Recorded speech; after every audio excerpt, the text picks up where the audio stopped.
तो चलिए आज से हम लोग शुरू करने जा रहे हैं, है ना, आपका हिस्ट्री 12th का चैप्टर नंबर 1। ठीक है, कहाँ से हम लोग करने जा रहे हैं? क्वेश्चन कहाँ से? बैंक से पूरा डिटेल्स। ठीक है, हम लोग पढ़ने जा रहे हैं हिस्ट्री 12th का पूरा डिटेल्स चैप्टर नंबर 1, जिसका नाम है हड़प्पा। क्या? तो हड़प्पा सभ्यता। ठीक है, चलिए देखते हैं कि हड़प्पा सभ्यता में हम लोगों को पढ़ना क्या क्या है। चलिए, आपके चैप्टर का नाम आप पहले से ही समझ चुके हैं, है ना, हड़प्पा सभ्यता का पूरा तत्व। यह हड़प्पा सभ्यता चैप्टर का पूरा नाम है। आइए तो देखते हैं।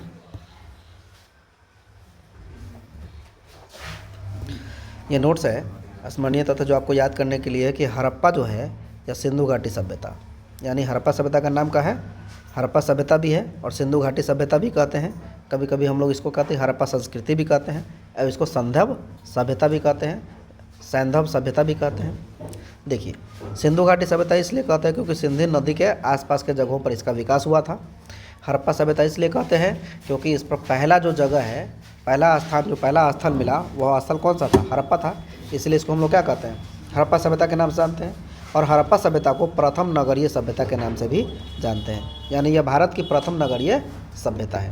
अगर कोई आपसे पूछेगा कि भारत का प्रथम नगरीय सभ्यता का नाम बताइए, तो हम लोग क्या बोलेंगे कि भारत के प्रथम नगरीय सभ्यता का नाम क्या है? हड़प्पा सभ्यता। ठीक है, सभ्यता से मतलब होता है एक ऐसे समाज का जहाँ पे उनमें रहना, उठना, खाना, भाषा, उसका सारा क्रियाकलाप जीवन का किसके अंतर्गत आता है? सभ्यता के अंतर्गत आता है। ठीक है, कोई सभ्यता ज़्यादा विकसित होती है, कोई सभ्यता कम विकसित हो सकती है। समझ में आ गया? चलिए, इस सभ्यता का काल जो है वो कब से कब तक माना गया है? 2500 से लेकर के 1500 ईसा मसीह पूर्व तक। यानी आज से बात करें तो यह आज के परिप्रेक्ष्य में बात करें तो अभी क्या चल रहा है? 2025। तो ये 2025 अब प्लस 2500 साल पहले। ठीक है, यानी कि हम आज के परिप्रेक्ष्य में बात करें तो 5 इधर 5 इधर 4, यानी 4500 साल पहले की बात कर रहे हैं। समझ में आ गया? चलिए आगे बात करते हैं। चलिए, अब है इस सभ्यता को आध ऐतिहासिक कालीन का, है ना, बड़ा है, अच्छा लगेगा, है ना। तो आइए देखते हैं। ठीक है, आइए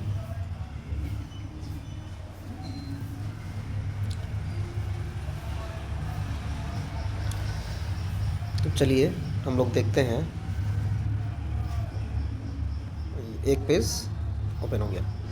चलिए, तो इस सभ्यता को हम लोग किस नाम से जानते हैं? आध ऐतिहासिक। अच्छा, आध ऐतिहासिक क्यों हम लोग आध ऐतिहासिक के नाम से जानते हैं? क्यों कहते हैं आध ऐतिहासिक? चलिए, आध ऐतिहासिक क्यों कहते हैं, क्या कारण है? आध ऐतिहासिक इसलिए कहते हैं क्योंकि कुछ चीज़ें हमको इसमें लिखा हुआ मिला है। लिखा हुआ तो मिला है, लेकिन हम लोग पढ़ नहीं पाए। तो हम लोग को लिखा हुआ मिला, नहीं पढ़ पाए हैं, इसलिए इसको हम लोग क्या कहते हैं? आध ऐतिहासिक कहते हैं। कथी कहते हैं? आध ऐतिहासिक। क्या बोलते हैं इसको? आध ऐतिहासिक कहते हैं। ठीक है, आध ऐतिहासिक मतलब क्या समझेंगे? ये आध ऐतिहासिक लिखा हुआ आध ऐतिहासिक होता है। ठीक है, आध ऐतिहासिक मतलब लिखा हुआ है पर नहीं पाए। चलिए, इसकी प्रमुख नगरों में सबसे पहले नाम कौन आता है? हड़प्पा का आता है, और दूसरा नाम कथी का आता है? मोहनजोदड़ो का आता है। प्रमुख नगर में कौन आता है? हड़प्पा है और मोहनजोदड़ो है। हड़प्पा की खुदाई कब की गई थी? 1921 में, और मोहनजोदड़ो की खुदाई कब की गई थी? 1922 में। समझ में आ गया? तो हड़प्पा का उत्खनन कौन किया था? दयाराम साहनी। सॉरी, हड़प्पा का उत्खनन कौन किया था? राखल दास। हड़प्पा का दयाराम साहनी। मोहनजोदड़ो का RD बनर्जी लिखा हुआ देखने को मिलेगा, जिसको हम लोग राखल दास बनर्जी कहते हैं। RD, राखल दास बनर्जी। ठीक है, तो एग्जाम के ऑप्शन में आपको राखल दास बनर्जी के नाम पर RD बनर्जी भी लिखा हुआ मिलेगा, तो वहाँ पे आप मार सकते हैं फटक से। ठीक है, हड़प्पा सभ्यता की बात करें तो इनकी खोज दयाराम साहनी ने किया था। कब किया था? 1921 में। और मोहनजोदड़ो की खोज राखल दास बनर्जी ने किया था। कब किया था? तो 1922 में। ये भी एक नंबर में आपसे क्वेश्चन पूछा जाता है हर बार। इस सभ्यता की जानकारी के प्रमुख पुरातात्विक स्रोत जो है, जो पुरातत्व तो हम लोग जान ही गए, है ना, तो उसमें स्रोत कौन कौन से हैं? जैसे नगर अवशेष। अब कोई नगर बना तो वो टूट फूट के अवशेष के रूप में बचा होगा, दीवारें टूट गई होंगी, छतें टूट गए होंगे, तो अवशेष के रूप में जो बचा वो हमें प्राप्त हो रहे हैं। मुद्राएं प्राप्त हो रही है, मुद्रा का मतलब रुपया पैसा, ये सब प्राप्त हो रही है। मृग मूर्तियाँ, है ना, जो मूर्तियाँ बनाई गई वो हमें मिल रहे हैं। जो खिलौने बनाए गए वे हमें मिल रहे हैं, ठीक है, खुदाई करने से। अनाज के दाने मिल रहे हैं कई कई जगहों से। अनाज का दाना इसलिए मिल रहा है क्योंकि आपको लग रहा होगा कि यह अपघटित हो जाएगा बहुत ज़्यादा, है ना, नीचे जाने के बाद जब अनाज दब जाते हैं तो वह बहुत कम अपघटित होता है, अपघटित न के बराबर होता है, इसलिए वह अभी आपको दिखाई दे रहा है। अस्थि का मतलब यहाँ हड्डियों से है, वो भी आपको मिल रहे हैं। अवशेष, इन सब के अवशेष आदि प्राप्त हुए हैं और प्राप्त हो रहे हैं। आगे भी खुदाई होगी तो कहीं ना कहीं कुछ न कुछ प्राप्त होता रहेगा। अच्छा, इसकी प्रमुख विशेषता, इस नगर का, हड़प्पा सभ्यता का नगर का जो प्रमुख विशेषता है उसकी क्या है? तो उसकी बनावट है। जल निकासी प्रणाली है, मतलब नगरों का जो बनावट है वो उसकी प्रमुख विशेषता के अंतर्गत आता है। निकासी प्रबंधन का मतलब ये हो गया कि वहाँ से जब पानी होगा, गंदगी होगी, वह कैसे बाहर निकाला जाएगा, वो निकालने का जो सिस्टम है उसको निकासी प्रबंधन कहते हैं। ठीक है। अन्नागार, यह एक ऐसा जगह है जहाँ पर अन्न को सुरक्षित रखा जाता था, अन्न को सुरक्षित रखा जाता था। समझ में आ गया? चलिए आगे बढ़ते हैं। वृहत स्नानागार, अब पूजा प्रतिष्ठान के लिए या सामूहिक स्नान के लिए एक बड़े और विशेष, है ना, जगह पर आजकल के ज़माने में स्विमिंग पूल जैसा होता है, वैसे ही स्विमिंग पूल जैसा पहले क्या बनाया जाता था? स्नानागार। ठीक है, आज इसको हम लोग क्या कहते हैं? Swimming pool. ऐसा ही बहुत बड़ा होता था। इसके नीचे जाने के लिए सड़कें होती थी, सड़कें बोल रहे हैं सॉरी, इसके नीचे जाने के लिए सीढ़ियाँ होती थी, ऊपर निकलने के लिए भी सीढ़ी होती थी, और इनके बगल में आपको देखने को मिलता था क्या? कमरा मिलता था। ठीक है, चलिए अब हम लोग देखते हैं कि ऑब्जेक्टिव क्वेश्चन इससे, मतलब इस चैप्टर से ऑब्जेक्टिव क्वेश्चन कौन कौन से पूछे गए हैं, उनको हम लोग देख लेते हैं फटाफट। चलिए तो हम लोग देख लेते हैं क्या है। अब देखिए यहाँ पे कथन की बात करें तो कथन नंबर क्या कहता है? ए कहता है, कथन नंबर ए कहता है कि सिंधु घाटी सभ्यता को हड़प्पा सभ्यता भी कहा जाता है। ये बात सही बोल रहा है कि सिंधु घाटी सभ्यता को हम लोग कभी कहते हैं? हड़प्पा सभ्यता कहते हैं।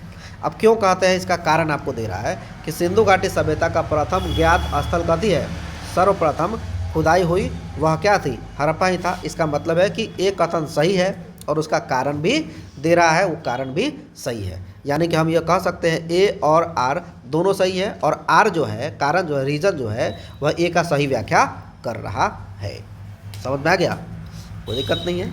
आगे देखते हैं हम लोग, आगे देखते हैं दूसरा क्वेश्चन में क्या कहता है फटाफट।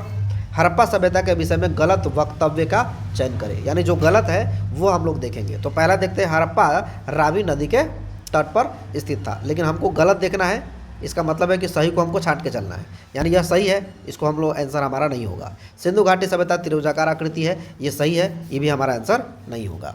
हड़प्पा सभ्यता में महिलाओं को उच्च स्थान प्राप्त नहीं था। ठीक है, ये जो है यह गलत है, यानी कि यह हो सकता है आंसर हमारा। अब चौथा देख लेते हैं, हड़प्पा सभ्यता को कांस्ययुगीन सभ्यता है, तो हड़प्पा सभ्यता को हम लोग कांस्ययुगीन सभ्यता कहते हैं। ठीक है, इसलिए हमारा आंसर क्या होगा? केवल 3 गलत है, केवल 3 वाला उठा लीजिए और आपको आंसर सेलेक्ट करके उसको मार दीजिए। बढ़ जाइए आगे, बढ़ जाना है, मर नहीं जाना है। चलिए आगे बात करते हैं। आगे का क्वेश्चन क्या कहता है? सिंधु घाटी सभ्यता में विशाल स्नानागार के अवशेष कहाँ से प्राप्त हुए हैं? अब विशाल स्नानागार के अवशेष कहाँ से प्राप्त हुए हैं? तो हमारा आंसर क्या है? मोहनजोदड़ो। मोहनजोदड़ो से ही विशाल स्नानागार हमको प्राप्त हुआ है। ठीक है, चलिए आगे हम लोग बात करते हैं। नंबर 3 नंबर क्वेश्चन हो चुका है, तो हम लोग अब कथी नंबर पर चलेंगे? चौथे नंबर क्वेश्चन को देखेंगे और उसको हम लोग क्या करेंगे? देखेंगे क्या क्या आंसर है।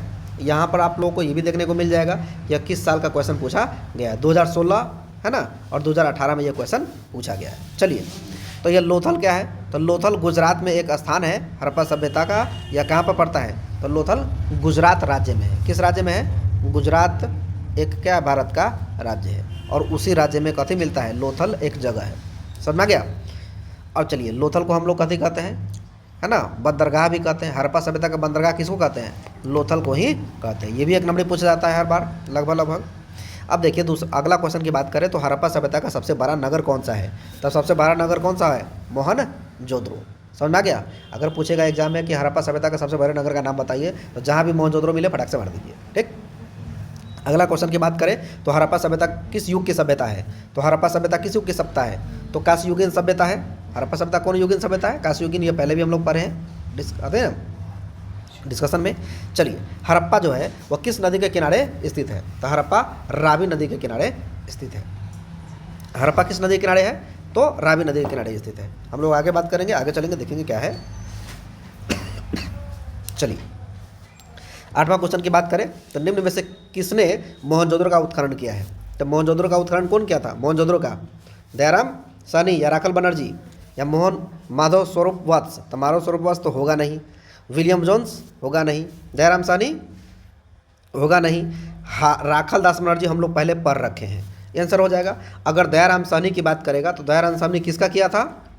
तो हड़प्पा का उत्खनन किया था। किसका उत्खनन किया था? हड़प्पा का। और मोहनजोदड़ो का उत्खनन कौन किया था? मोहनजोदड़ो। ठीक है, इसका उत्खनन किया था राखलदास बनर्जी। एग्जाम में कभी कभी आपको देखने में मिलेगा आर.डी. बनर्जी, तो समझ जाइएगा कि ये भी उसी के बारे में बात कर रहा है। R means Rakhal, D means Das. ठीक, चलिए अगला क्वेश्चन को हम लोग देखते हैं, इसका पोस्टमार्टम करते हैं फटाक से, है ना। मोहनजोदड़ो का शाब्दिक मतलब क्या है? मोहनजोदड़ो का शाब्दिक मतलब क्या है? तो मृतकों का टीला। मृतकों का टीला, टीला का मतलब एक ऐसा स्थान होता है जहाँ पर बहुत सारे मृतक एक साथ मिलते हैं। मतलब आजकल के ज़माने में कहें तो एक साथ 100, 200, 500, 600, 1000 आदमी को जहाँ पर दफनाया गया वह जगह क्या कहलाता है? टीला कहलाता है। तो मरे हुए लोगों को बहुत सारा समाधि मिला है वहाँ से, इसलिए हम लोग मोहनजोदड़ो को क्या कहते हैं? मृतकों का टीला कहते हैं। अब चलिए हड़प्पा का उत्खनन की बात करें तो हड़प्पा का उत्खनन अभी हम लोगों ने पढ़े हैं कि हड़प्पा का उत्खनन कौन किया था? दयाराम साहनी ने किया था। तो जहाँ आपको दयाराम साहनी मिले वहाँ पर आंसर मार दीजिए। अब अगला क्वेश्चन की बात करें, सिंधु घाटी निवासियों को किस धातु का ज्ञान नहीं था? तो याद रखिएगा, उसको लोहा का ज्ञान नहीं था, चांदी का ज्ञान था, सोना का ज्ञान था, तांबा का ज्ञान। चलिए हम लोग आगे बात करते हैं। ठीक है, अब चलिए देखते हैं कि पुरातत्व के अंतर्गत निम्न में से कौन नहीं आता है? पुरातत्व के अंतर्गत निम्न में से कौन नहीं आता है? तो याद रखिएगा, हम पहले पढ़ चुके हैं किसके बारे में? साहित्य के बारे में, कि जहाँ साहित्य आंसर मिलेगा वहाँ पे मार सकते हैं कि पुरातत्व में यह नहीं आता है। ठीक है, निम्न में से कौन हड़प्पा सभ्यता का नगर नहीं है? कौन हड़प्पा सभ्यता का नगर नहीं है? मोहनजोदड़ो नगर है, लोथल जगह है, कालीबंगन नगर है, लेकिन विजयनगर साम्राज्य आप लोग पढ़े थे ना, 1336 हरिहरबुक्का, यह मध्यकालीन की बात कर रहा है, इसलिए हमारा सही आंसर कौन सा है? विजयनगर। दयाराम साहनी ने हड़प्पा सभ्यता की खोज किस वर्ष की थी? तो दयाराम साहनी ने हड़प्पा सभ्यता का खोज 1921 में किया था। हम लोग पहले अभी थोड़ी देर पहले पढ़े हैं। धौलावीरा किस राज्य में है? तो हम लोग जानते हैं धौलावीरा कहाँ पर है? धौलावीरा गुजरात में है। और वैसे लोथल के बारे में भी आपको बता दिए हैं कि लोथल भी किस राज्य में पड़ता है? गुजरात में। तो लोथल भी गुजरात में और धौलावीरा भी गुजरात में। ठीक है, अब अगला बात करते हैं कि मोहनजोदड़ो किस भाषा का शब्द है? तो याद रखिएगा, मोहनजोदड़ो सिंधी भाषा का शब्द है। समझ में आ गया? सिंधी एक भाषा है, उसी का शब्द है कौन? मोहनजोदड़ो। ठीक है, अगर आगे बात करें, ठीक है, आगे बात करें तो यह क्या हो जाएगा? दूसरा नंबर में हम लोग बात करते हैं।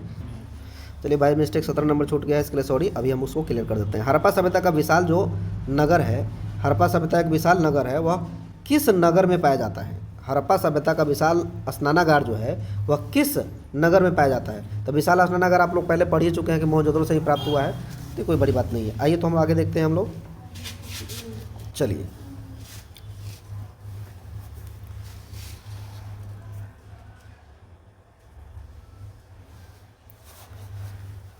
तो हम लोग देख लेते हैं, लोथल किस नदी के किनारे है?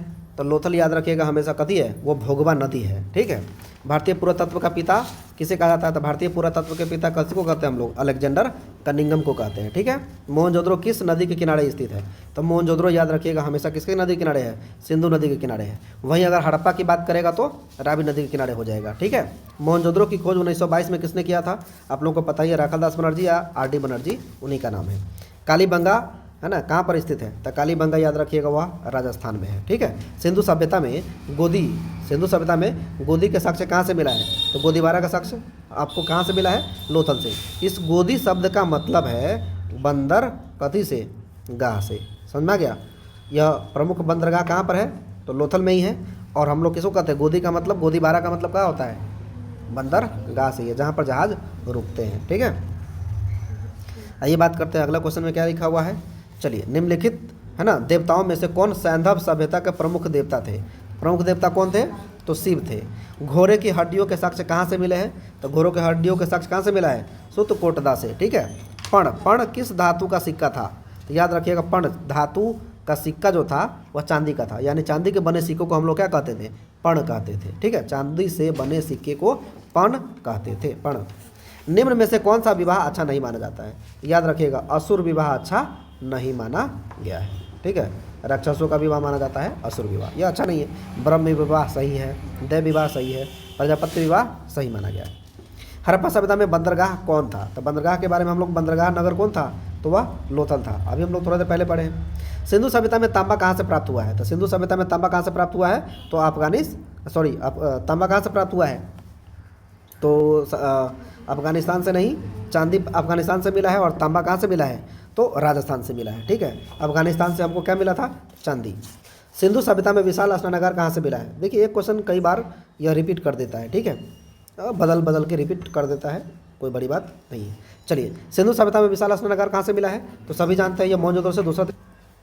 अब देखिए, सिंधु सभ्यता में विशाल अन्नागार, वहाँ हम लोग पहले पढ़े स्नानागार, अब यहाँ पर कहती है अन्नागार। हालांकि स्नानागार और अन्नागार दोनों कहाँ से मिले हमको?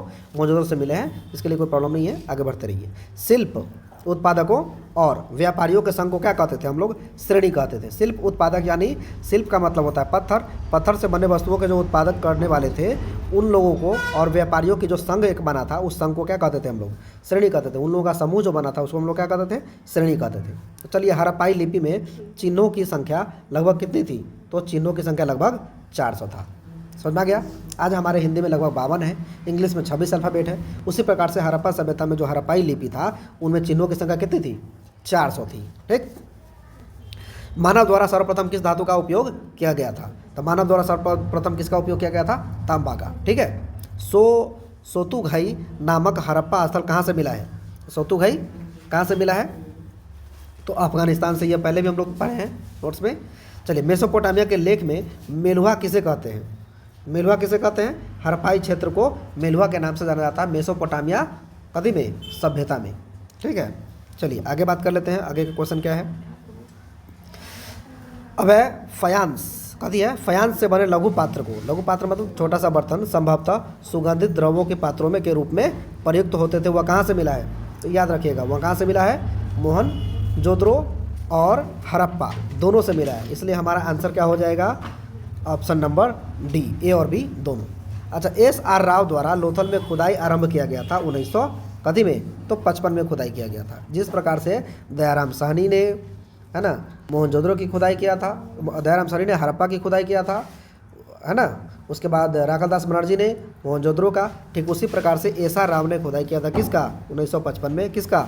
तो लोथल का, एस.आर. राव। लोथल का एस.आर. राव 1955। ठीक, हड़प्पा और मोहनजोदड़ो की खुदाई के समय भारतीय पुरातत्व संरक्षण के डायरेक्टर कौन थे? याद रखिएगा, जॉन कौन? मार्शल थे। ठीक है, इस प्रकार से हम लोगों ने देखा कि आज तक ऑब्जेक्टिव क्वेश्चन जितने भी पूछे गए उसका हम लोगों ने सारा का सारा खत्म कर लिया है। इस प्रकार यह आपको एग्जाम के व्यू से बहुत ही इंपॉर्टेंट है। ठीक है, यह एग्जाम के लिए इतना इंपॉर्टेंट है कि आप एक बार देख के चले जाएंगे तो इसमें आउट ऑफ 100 मार्क्स आप उठा सकते हैं। अगर मेरी मेहनत पसंद आ रही होगी तो